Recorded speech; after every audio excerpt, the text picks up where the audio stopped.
Sosyon kayang giligon ng mga trangka sa imong mga ganahan. Iyang ipanalanginan ang imong mga anak sulod kanimo.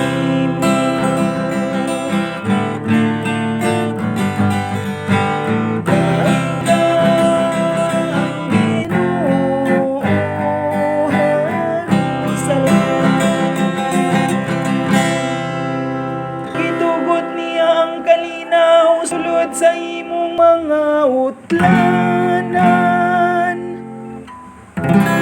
ibuong ikaw niya sa labing maayong trigo.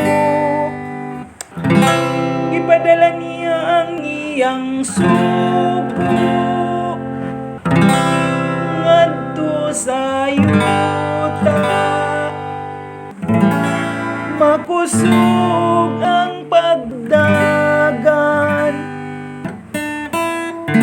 sa iyang pulong.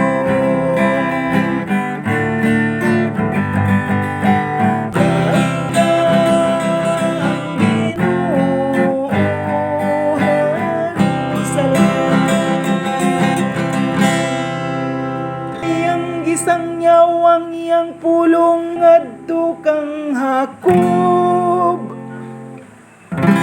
Ang iyang mga balaod ug mga gimbutan ngadto kang Israel. Wala siya maghimo sa ingon